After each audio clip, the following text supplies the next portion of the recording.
Bueno, es realmente un gran privilegio, un gran honor poder estar hoy aquí acompañado del doctor Luis Alberto Lacalle Herrera, expresidente de la Hermana República Oriental del Uruguay. Eh, esta ocasión que, gracias a la Fundación Luis María Duarte, tenemos de poder encontrarnos y hablar con también un gran amigo del Paraguay, él, su familia, históricamente. Y para Paraguay Eterno es un gran honor y nuevamente el agradecimiento, presidente. Me gusta mucho el nombre del programa, porque si algún país ha tenido que mostrar que era invencible a pesar de la desgracia, es el Paraguay. Así que me gusta mucho y va a fijar en gran grado el nivel de la entrevista. Gracias, presidente. Muchísimas gracias. Cuando hablamos de Uruguay y Paraguay, hay una hermandad que nos une históricamente. Probablemente también muchos elementos geopolíticos también tienen similitudes entre el Paraguay y el Uruguay como pequeños estados demográficamente hablando.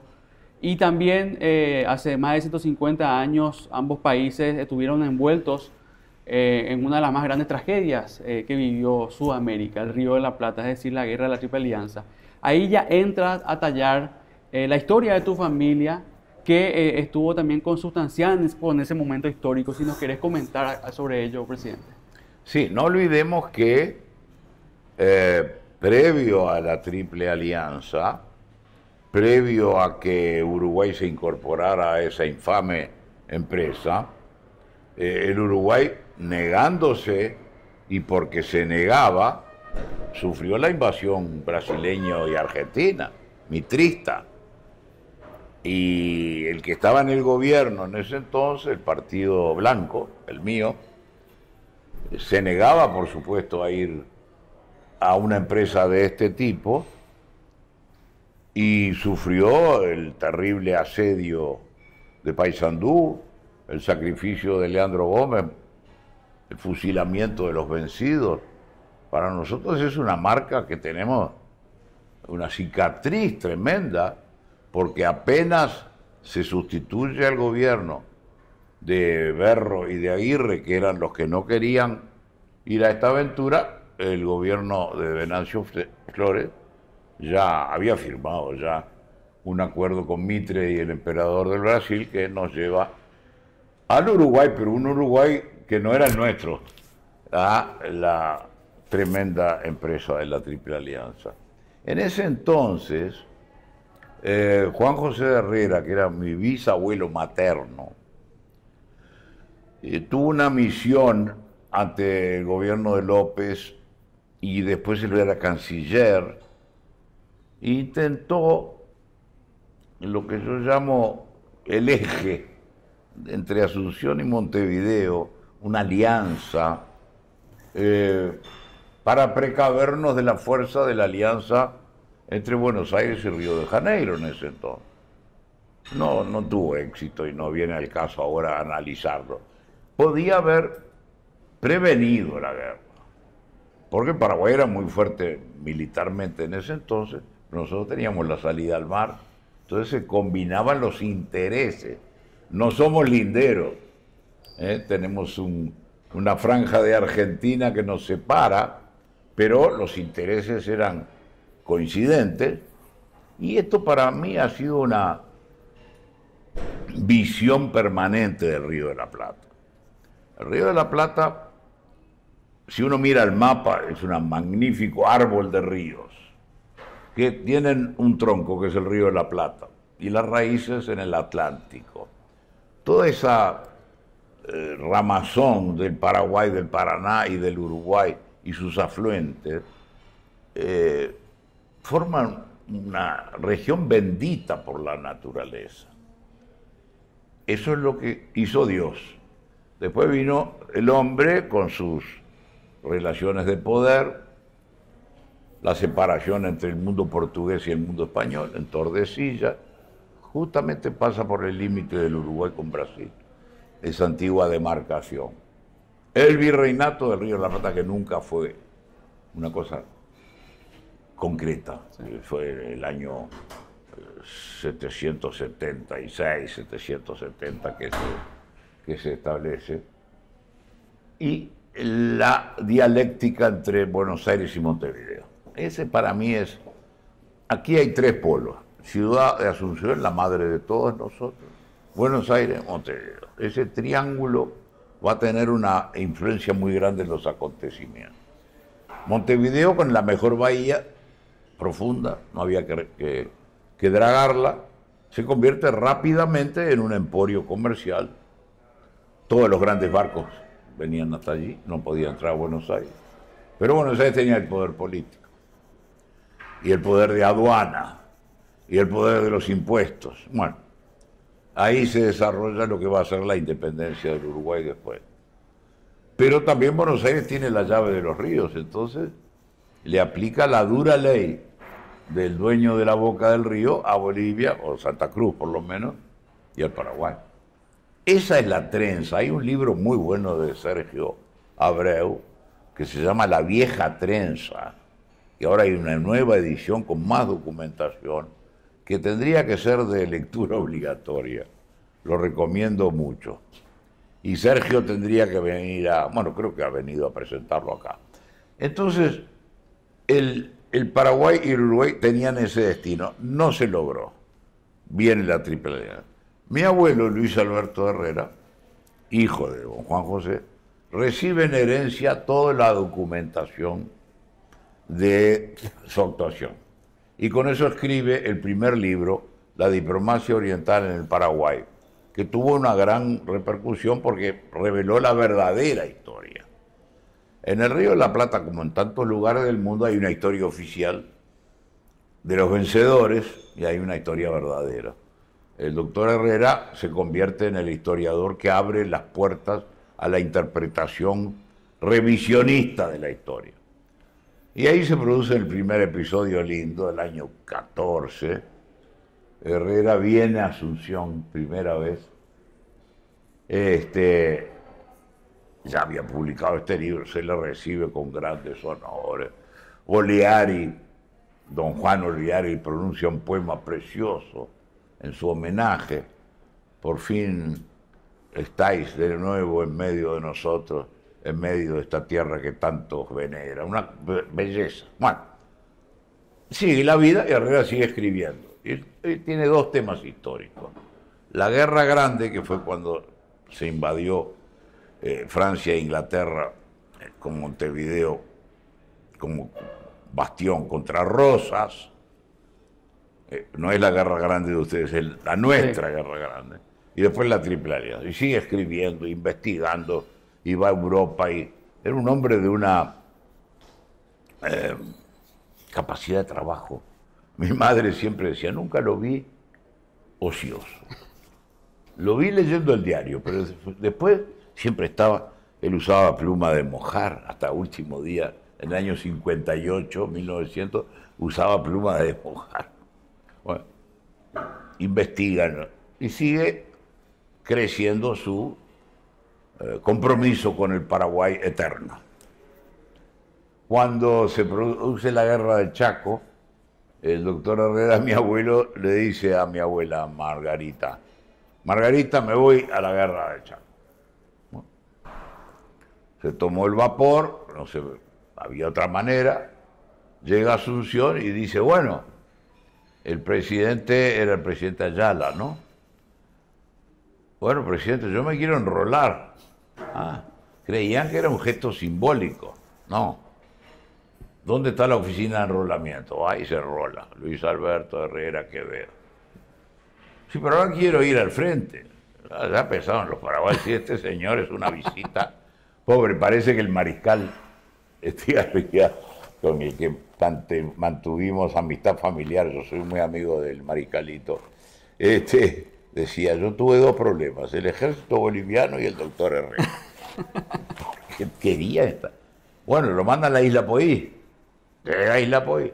Qué bien, quiero ir al frente. Bueno, cruzan hasta. El día que él llega, toman un fuerte. Le ponen fuerte Luis Alberto Herrera.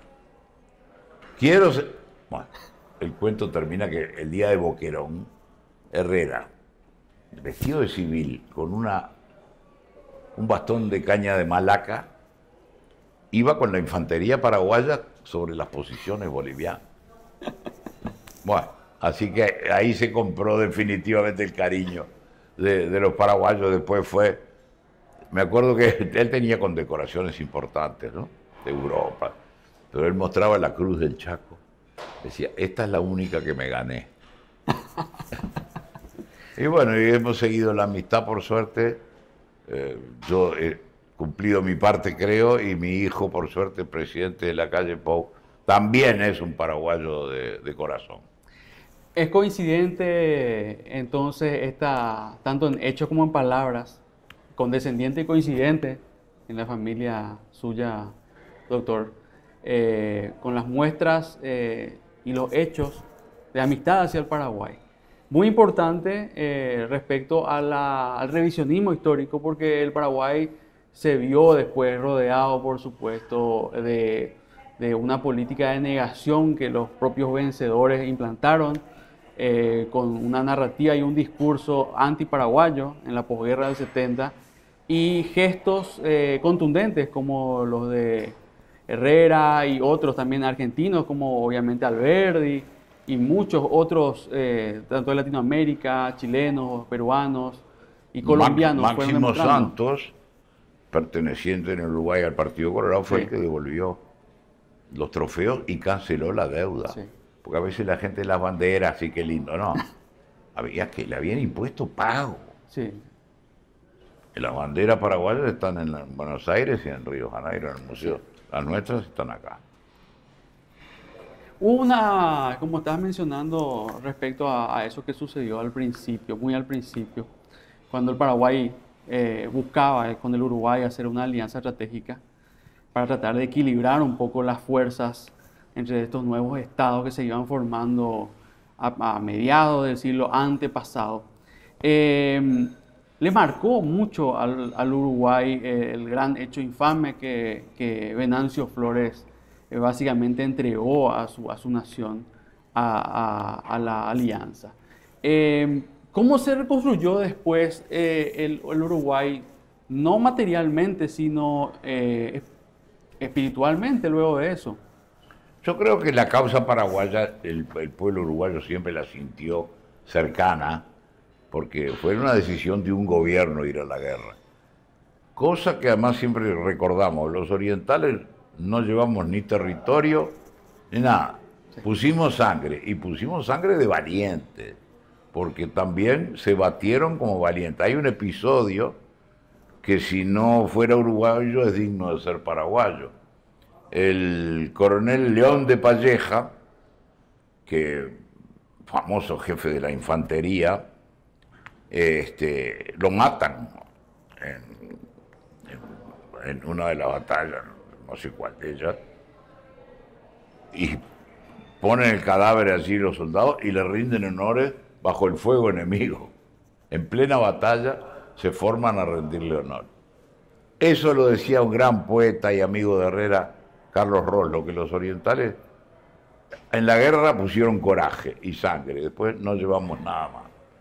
Y siempre la causa paraguaya fue vista como la del pequeño país abusado por dos grandes, el tercero no era grande.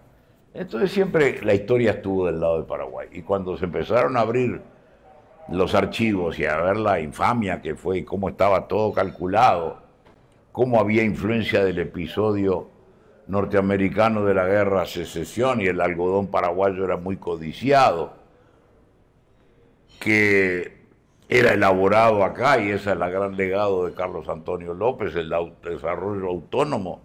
Pensá que el Paraguay tuvo antes que nuestros países, que Brasil, Argentina, Uruguay, ferrocarril, telégrafo. Aquí el Paraguay era una potencia. Bueno. Es decir, la causa esa siempre fue vista como del pequeño al que había que... Y hay un gran cariño general, no es un tema de que un partido sí, otro no. Al Paraguay se le quiere. Lo que ocurre es que, pasada la guerra y todas las situaciones geopolíticas se mantuvieron. Es decir, Buenos Aires siguió siendo el que tiene la salida, el cerrojo de los ríos, Y eso se mantuvo hasta que se votó y se aprobó el Tratado de la Hidrovía en el 92 o 93. Es decir, recién ahora el Paraguay está empezando a romper la mediterraneidad con medidas jurídicas. La prueba está que Paraguay en este momento es el gran naviero, es la gran potencia naviera de los ríos, cosa que a uno le alegra porque Paraguay en este momento está creciendo seguro, tranquilo, en la medida en que se pudieron romper las cadenas de papel que eran los tratados y la circunstancia concreta geopolítica. Cuando organizamos Mercosur, íbamos a entrar en un tratado que ya estaba firmado por dos, Brasil y Argentina.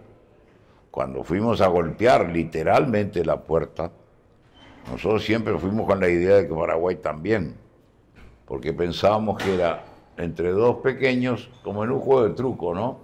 Íbamos a tener un compañero para hacerle señas y defendernos de los grandes. Así que ha estado constante esa potencial relación.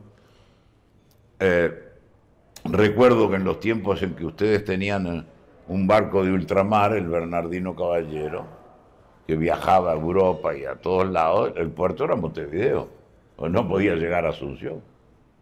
Y en el gobierno nuestro y ahora en la calle Pou ha continuado la construcción de un puerto paraguayo en la margen del río Uruguay, que para mí va a ser el puerto del Paraguay. No será territorialmente, pero es el puerto de los paraguayos. Entonces, de a poco hemos ido pudiendo superar el episodio del encierro geográfico. Hablando sobre lo que es el Mercosur actualmente y lo que se pensó que quería hacer hace más de 30 años, presidente, ¿por qué todavía en la región no se logra ese mercado común real de transferencias comerciales de manera más dinámica y más efectiva, presidente? Yo creo que son muchas las causas. Primero, y confieso ser responsable directo, cuando dijimos en Asunción en marzo del 91, mercado común, entramos en la trampa de las grandes palabras. No era un mercado, ni podía ser un mercado común así de repente, aunque había un periodo. Y ahora nos encontramos en que ha habido etapas en las que el Mercosur para mí desapareció en cuanto a voluntad comercial de potenciar las economías y de tener un frente común ante el resto del mundo, que eran las dos grandes ideas. Todos juntos somos como 400 millones, no sé cuántos, nos vamos a beneficiar del comercio recíproco y unidos los cuatro, sobre todo Paraguay y Uruguay, ir con Brasil y Argentina a sentarse a una mesa, era otra cosa. Bueno, ahí tenemos el tema del mercado de la Unión Europea con nosotros, 25 años para negociar un tratado, no es serio. O sea que eso no se ha cumplido. Se han hecho tratados con Singapur, con Israel, pero los importantes no, en los temas importantes no logramos comprobar aquello de que, ¡pum!, nos poníamos los cuatro y... Porque Brasil siempre ha tenido una política independiente. Yo creo que Brasil entró... Porque tenía que entrar. No voy a decir de mala gana, pero era el sur de Brasil el que le interesaba el Mercosur. La Fiesp de San Pablo, aquel Brasil de allá, el Mercosur era como un apéndice. Sí. Bueno, el hecho es que el otro episodio malo para el Mercosur es cuando aparece en América la trágica figura de Hugo Chávez con su pretensión mesiánica prácticamente y una billetera casi mesiánica, con el dólar a 120, 130 dólares, y el socialismo del siglo XXI. Y ahí yo no sé cómo los paisanos en el Uruguay tenemos un dicho muy, muy gráfico. ¿Cómo le llenó el ojo? ¿Cómo los convenció? Claro, había 4 gobiernos de izquierda, ¿no? Kirchner, Lugo, Vázquez en Uruguay y Lula en Brasil, y después la señora, la señora que el nombre y el apellido no me sale ahora. Eso los tentó a los 4, ¿no? Che, somos del mismo palo, pensamos parecido. Chávez no solamente piensa parecido, sino que ayuda a la creación del socialismo del siglo XXI, todo. Pero estos señores no advirtieron que cuando se firma un tratado no es un gobierno de un partido el que firma.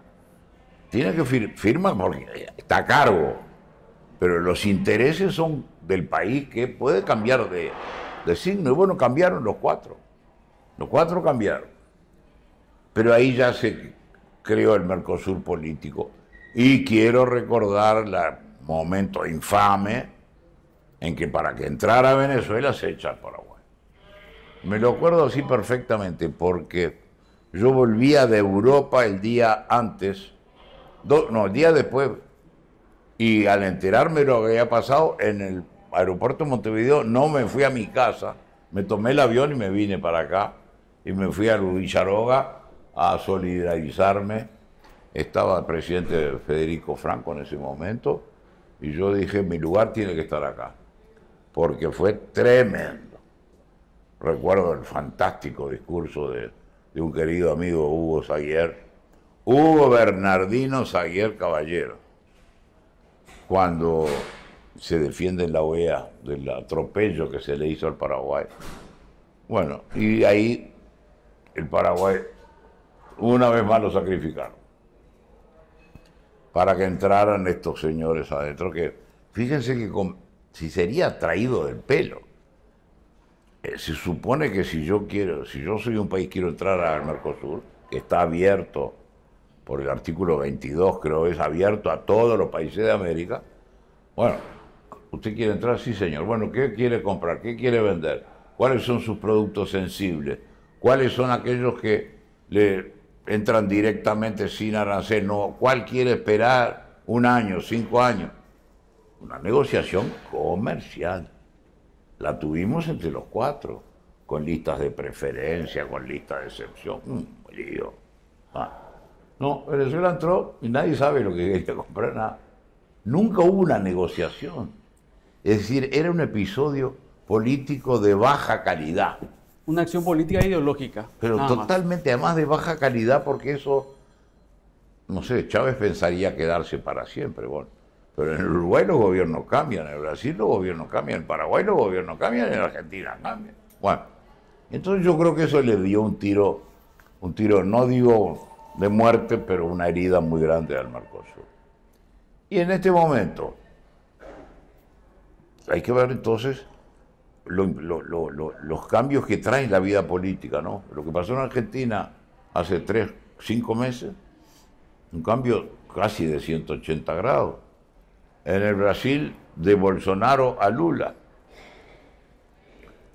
Entonces, más que nunca hay que pensar cuál es el interés de Argentina, no del gobierno argentino.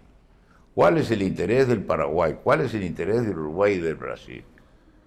Y nos enredamos en que los gobiernos que están de turno no quieren conceder ciertas cosas. Estamos en un gran problema. Lacalle Pou, el presidente del Uruguay, ha intentado romper esto diciendo, déjenme ir adelante a mí, déjenlo ir a Uruguay, que a lo mejor abrimos una puerta y ahí vienen ustedes, con China. Pero la diplomacia brasileña y argentina, lo confesó el propio presidente Alberto Fernández de Argentina, dijo, nosotros hicimos lo posible para impedir lo que Uruguay quería. Hicimos gestiones para impedir lo que Uruguay quería. Está la prueba desnuda de lo cruda que es la relación, por más que hermanos para acá, hermanos para allá. y yo creo que más allá de que la calle Pou termina el año que viene y que los gobiernos, los países, lo que es permanente, nos debemos una pausa y reflexión sobre Mercosur. Tenemos que tener un parlamento. Yo tengo muy queridos amigos en el parlamento de varios países. No, eso es para copiar a Europa, pero una manía de copia, creyendo que porque tenemos parlamento vamos a hacer la prosperidad europea. Esto es un negocio. Yo creo que el Mercosur se tiene que convertir en una zona de libre comercio, pero eso ya para la próxima generación. Finalmente, entonces, presidente, el Mercosur terminó siendo un conglomerado de estados que haciendo o teniendo acciones dispersas o autónomas sin crear una estrategia política comercial en conjunto, son acciones que no producen los beneficios que deberían tener para todos los países miembros. Tampoco digamos que todo fue mal hecho, vamos a no ser catastróficos. Por ejemplo, se creó el tribunal para las diferencias entre los países, que ahora es permanente, al principio era caso por caso. Claro, también es cierto que las resoluciones, los laudos de Argentina nunca los cumplió. Bueno, pero se han hecho intentos de que esto tuviera una organicidad. Y se han logrado acuerdos con algunos países. No ha sido el cambio que nosotros, quizás un poco, parece mentira la palabra, ingenuamente, nos entusiasmamos en marzo del 91 y la realidad no respondió a ese entusiasmo. Yo estaba viendo en el último libro póstumo sobre los escritos de Luis María Duarte, el querido Luisma, hay un trabajo, en este último libro hay varios trabajos separados, autónomos. Hay uno sobre el Paraguay y la integración, que empieza muy atrás, con esa erudición que tenía y además el rigor de citar todos trabajos serios. A mí me impresionó, lo leí ayer, la página, los párrafos en que él critica cómo Paraguay llevó su política, su diplomacia dentro del Mercosur. Vale la pena porque creo que tendría que leerlo todo el mundo en Paraguay, no enojarse, sino ver qué veracidad tiene, porque son juicios, ¿no es cierto? No son verdades, sino juicios de un analista con un gran amor por su país. Y creo que eso es lo que distingue toda la tarea de Luis María. Bueno, yo creo que todos tenemos que pausa y reflexión. ¿Sabes cuál es uno de los problemas que tiene Mercosur? Parece una pavada, pero no es. Los gobiernos no empiezan todos el mismo día. Entonces, supongamos, la calle Pou está terminando, Milei está empezando. Y aunque a ustedes, los espectadores, y a ti te parezca raro, pero es muy humano, el presidente que se acaba de estrenar con su equipo, su ministro de Relaciones Económicas, tiene 5 años por delante y todo el entusiasmo que tiene uno al empezar. El que viene cerrando ya el periodo, ya sabe que lo que hizo, lo hizo, y lo que no va a poder hacer, no lo va a poder hacer. Y eso conspira contra los planes de Mercosur. Tenemos Milei recién, Santi recién, la calle Pou al final y Lula en el medio, más o menos. Entonces, el ritmo que le aplican y además es muy humano, ¿no? El ritmo que le aplican a su gestión es distinto, sobre todo cuando no hay reelección, ¿no? Y las agendas se van superponiendo y de repente también son tiempos distintos para cada uno, ocurre mucho, finalmente y lastimosamente lo que marca aquí es el tiempo electoral, electoralismo sucesivo. Por eso es que tienen que ser políticas nacionales hasta donde uno pueda. Pero también otra cosa, en el año 91, aunque los muchachos y chicas que me estén mirando no lo crean, no había internet, no había teléfono móvil. La novedad era el fax. Me acuerdo que mirábamos el aparato así, como unos indígenas, porque ahí salía toda una cosa escrita o un dibujo, parecía magia. Pero no solo eso, que ha cambiado el mundo, lo ha achicado. Los servicios no eran tan importantes. Más, China todavía no era tan dominante. Es decir, en esos 30 años han pasado cosas muy importantes. Entonces, hasta la adecuación del Mercosur a este mundo distinto es una cosa que la grita la realidad, la dicta la realidad. No es la opinión de la calle, ni de Juan, ni de Pedro, ni de Diego, ni de Paraguay, ni de Bolivia. Es una realidad. Cambio, adecuación. Los cambios son más rápidos. La entrada de Bolivia, por ejemplo, me pareció muy importante. Muy importante. No, que Bolivia gobierna no sé qué, no me importa. Cuando uno mira el mapa y ve que Bolivia tiene una costa de 1500 metros sobre el río Paraguay. Yo he estado en esa cosa. Impactante. Hay un guardacosta que cuida 2 kilómetros. Pero es una afirmación de que Bolivia tiene salida al mar a través de los ríos. Privada como está después de la guerra de 870, de la salida al Pacífico. La tenemos que incorporar. Yo me acuerdo que una visita muy linda a Bolivia, ¿no? Yo nunca había estado. Y cuando hablé ahí parado de espaldas al río, le dije, bueno, estamos en las márgenes del Océano Atlántico. Para Bolivia estamos en las márgenes del Océano Atlántico. Aquellos paisanos gritaban, ¿eh? Y es verdad, porque esos ríos no les hemos sacado el jugo. Entonces yo creo que con Bolivia, Paraguay, Uruguay, Brasil y Argentina es un proyecto muy lindo para el futuro. ¿Cómo son los proyectos grandes? Yo que vengo a este querido país desde el año 56,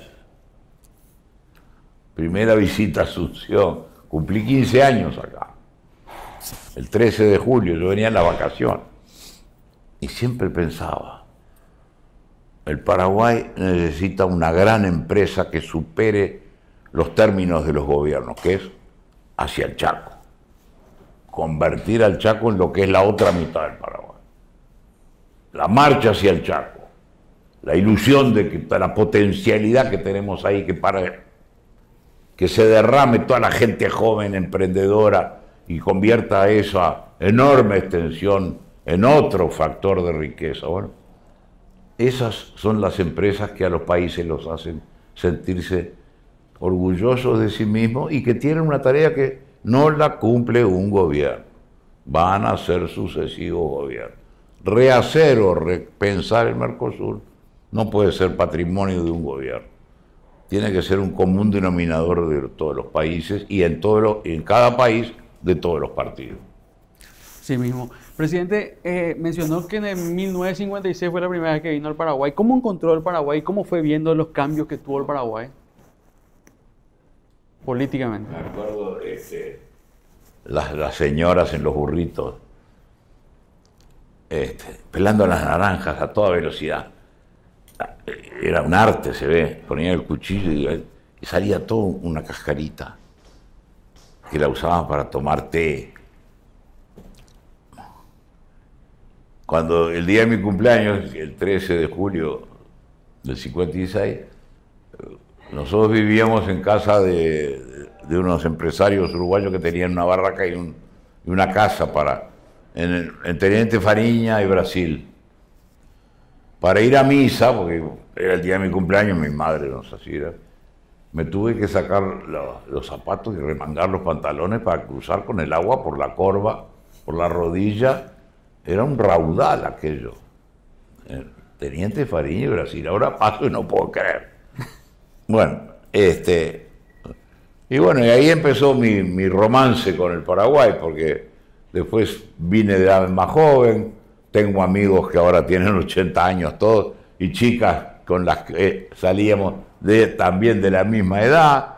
Después cuando fui legislador, pero cuando fui presidente hice mucho hincapié. La primera visita oficial al Paraguay antes que Brasil y Argentina. Eso fue un pequeño gesto. Y mi hijo, el presidente actual, por suerte, heredó ese cariño. Bueno, en mi casa, Paraguay, Paraguay. Todos mis hijos, por suerte, sienten ese cariño. Y bueno, ha cambiado tanto y está en un momento tan importante que tenemos que procurar que los líos internos no manchen la imagen, porque la imagen del Paraguay está creciendo. Yo me acuerdo que cuando el gobierno de Cartes, creo que fue, se hizo una misión a España para hablar del Paraguay.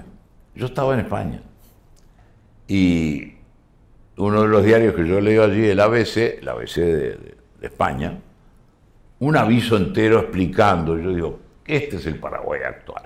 Entrando a Madrid con la cabeza levantada, ofreciendo la maravilla de cosas que ofrece. Bueno, esa tiene que ser una continuidad, porque el Paraguay está en un momento óptimo. De electricidad barata, agua, bueno, está un poco seco, agua, tierra, gente joven. ¿Qué más quiere un país que eso? Entonces los políticos tienen que dejarse de embromar y buscar ese común denominador. Y hasta ahí llego, no me meto más. Hablando de política, tanto paraguaya como uruguaya, ¿cuáles son las diferencias, presidente, que usted ve del Uruguay que recibió en su momento cuando asumió la primera magistratura y el Uruguay que recibió su hijo, Lacalle Pou? A mí me tocó, la elección mía fue en el año 89. La primera elección había sido en el 84, pero con prohibición de dos candidatos, del general Sereñi y de Wilson Ferreira, estaban excluidos. La primera fue totalmente libre, fue la que participé yo. Y bueno, me tocaron 5 años, dentro de los cuales yo hice lo mejor que pude. Teníamos inflación de 130 cuando asumí, la llevamos a 40. Teníamos déficit de 7% del producto, tuvimos superávit. Hicimos todo lo que pudimos, libertad de puerto, libertad. Y volvió el doctor Sanguinetti, que se continuaron algunas políticas, eso hay que decirlo como un elogio para el país. La política antiinflacionaria, repito, empezamos en 130 en mi gobierno, en 5 años llegamos a 42, y como si continuaron exactamente, llegaron a 8. Esas son de las cosas que a mí me reconcilian con mi país, me gustan. La ley forestal, la vota Sanguinetti, la promuevo yo y continúa hoy siendo una de las fuentes de riqueza más grandes del país. La libertad de puerto, la política energética, tenemos el 90% de energía sustentable, renovable. Aire, agua y sol. Son las cosas que a un país lo mantienen. Justamente a mí me tocó el otro día, ahora aparecemos mucho Mujica, Sanguinetti y yo, y le hemos puesto en broma el sindicato de los expresidentes. Y nos muestran, por suerte, como un ejemplo de que, más allá de que uno se batió contra ellos, hay momentos y hay un nivel en que... Y lo estamos usando eso, el país lo está usando. Hacia afuera porque es una novedad. La gente dice, usted, uno más guerrillero, no era que con voto, era con bomba. Y blanco y colorado. Bueno, eso sirve muchísimo para afuera, hasta desde el punto de vista de las inversiones. Y sirve hacia adentro, porque tenemos una campaña electoral, ya empezó. Como yo me tocó hablar el otro día, hablamos los tres, me tocó a mí y le digo, vamos a no llevar al extremo las cosas. Porque ahora la política es muy fácil ensuciarla con las redes. Las redes te dicen cualquier cosa, pero cualquier cosa, y no quiero entrar en detalle porque son prohibidos para menores. Y eso se repite, y después agarra un diario y ya te enchastró. Y anda a sacarte encima cuando se prueba que todo era mentira, si es que se prueba. Entonces hay que cuidar el nivel de las campañas, porque la unidad nacional tiene que estar por encima de los partidos. Yo siempre digo, un país es la bisagra, después los brazos se articulan, pero esto, lo que hay en común, es la patria, y eso hay que cuidarlo. Manías de viejo, ya a esta altura voy a cumplir 83 años, si llego a julio. Presidente, estábamos hablando antes de iniciar la entrevista y te pregunté cuál es la explicación de la visión que acá tenemos muchos los paraguayos sobre la sobriedad o la clase política uruguaya. Como estás diciendo, es importante destacar ese cambio de poder, cambio a través de elecciones democráticas, cambio entre los signos políticos. Sin embargo, las políticas de Estado persisten y eso, por supuesto, hace sustentable cualquier tipo de proyecto y sostenible, por supuesto. Entonces, ¿cuál es esa gran diferencia de ese Ojo que no es un paraíso, ¿eh? Ah. ¿No? Porque, por ejemplo, no me quiero meter porque mi hijo es el presidente y yo me... Pero la reforma de la seguridad social era una cosa muy difícil porque a la gente no le gusta que le digan que es necesario jubilarse 5 años más tarde. Pero el sistema se rompía, se fundía. Este gobierno lo hizo. Una parte de la oposición lo quiere cambiar. Entonces es una lástima porque ese es un tema nacional. O sea que no es un paraíso. Pero hay una, diría, una sintonía entre los dirigentes de no llevar las cosas al extremo. A veces lo perrada chica la más brava. Y con las redes ahora es bravísimo. Pero en los niveles de los candidatos, ahora hubo una exposición rural muy importante, estaban todos allí. Cada uno dijo lo suyo. No, por suerte eso no digo que lo tengamos comprado, pero lo tenemos seguro. Esa defensa de las ideas con argumentaciones claras y con rigor incluso intelectual, es producto, por supuesto, de un sistema educativo, que es el uruguayo, que es bastante valorado y admirado en Latinoamérica. Eso me mencionaste también, presidente.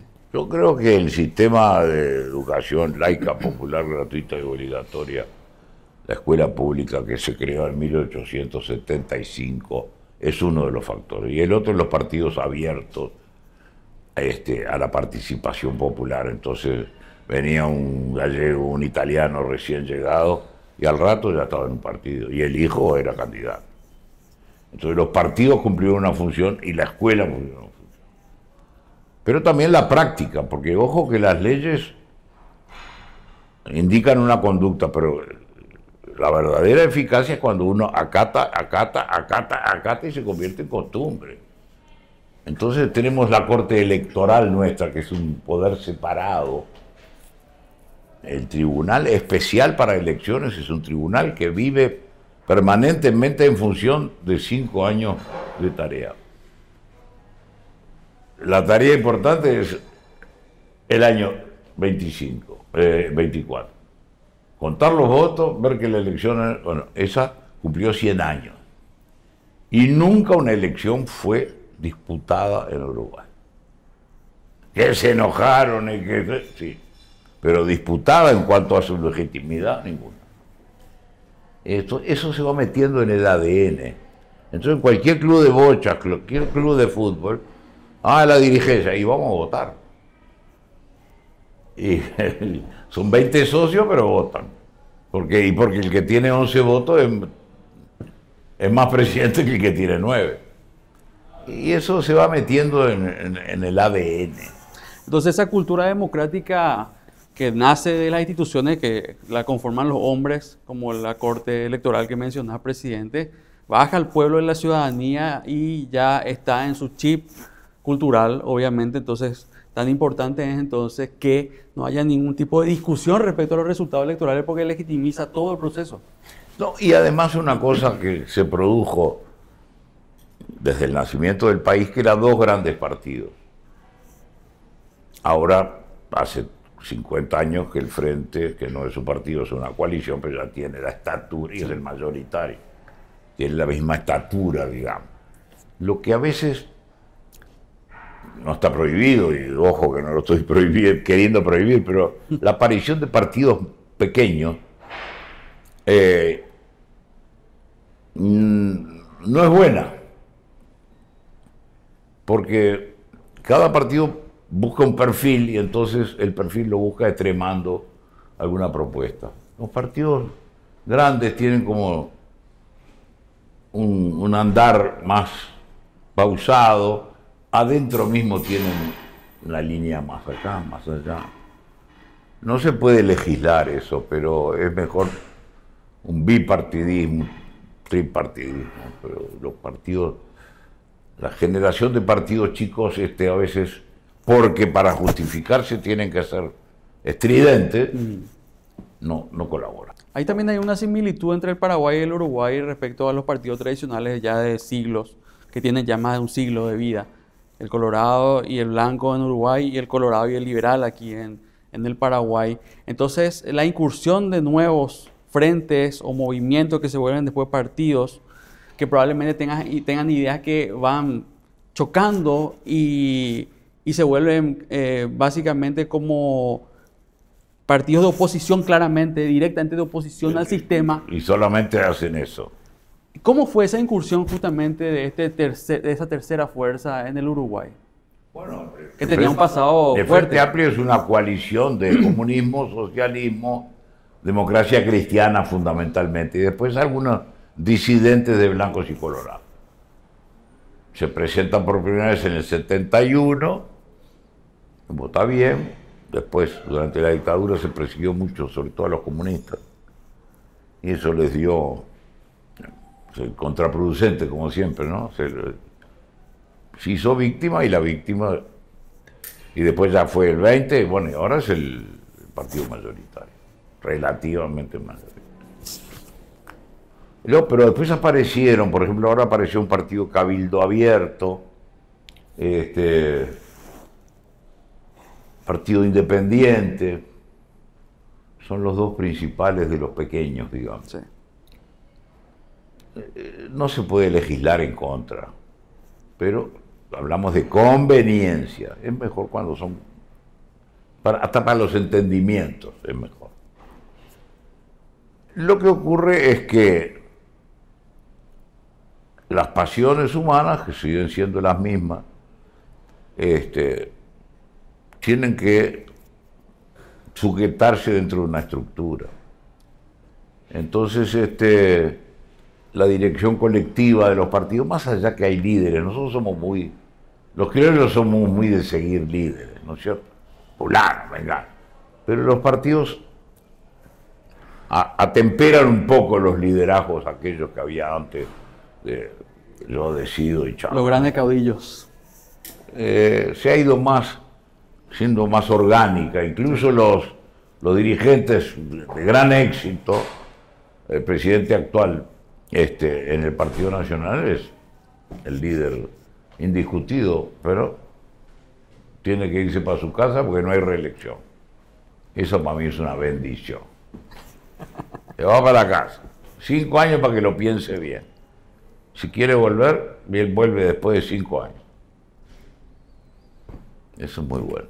Y es importante que mencionas eso, presidente, porque a veces puede ser que con una reelección sucesiva, aunque sea de un periodo más, el presidente que se encuentra en el poder, teniendo el poder, obviamente puede hacer uso en su beneficio. Pero todo el mundo es humano. Nadie es indiferente respecto de su propia suerte. Si puedo torcer un poquito, ¿cómo no lo voy a torcer? Está en la naturaleza del ser humano. En cambio, cuando te dicen, son 5 años, yo siempre prefería decir 60 meses. ¿Por qué? Porque puse una raya acá y una raya acá, y había 60 palitos. Y a los ministros les decía, mirá que faltan 48, y faltan 46, y faltan 30, y faltan 29. Y decía, más es la ansiedad del presidente. Sí, sí. Pero gracias a la ansiedad y estar todo el día, es que se hicieron muchas cosas. Porque sabés que el día termina. Es como cuando hay un examen. 4 días antes te encerrás y haces lo que no hiciste durante un largo tiempo. Y hasta la madrugada esa, tomando mate para no dormirte, leíste la última bolilla y fuiste a dar el examen. Bueno, el día del examen se sabe que es el 1 de marzo del año que viene. La calle Pou termina sus 60 meses. Y ha heredado un poco esa ansiedad por el tiempo. Yo tengo una justificación filosófica, pero no es para ahora. La calle Pou te dice, me quedan de gobierno 363 días. Porque esto tiene anotado. Entonces, cada mañana memoriza y va a la exposición rural de no sé dónde y dice, bueno, a mí me quedan 349 días de gobierno. Bueno, muchas gracias. Gracias, presidente. Fue un gusto realmente para nosotros poder contar contigo. Bueno, y todo recuerdo, Luis María, que no hay que olvidarlo. Muchas gracias, presidente.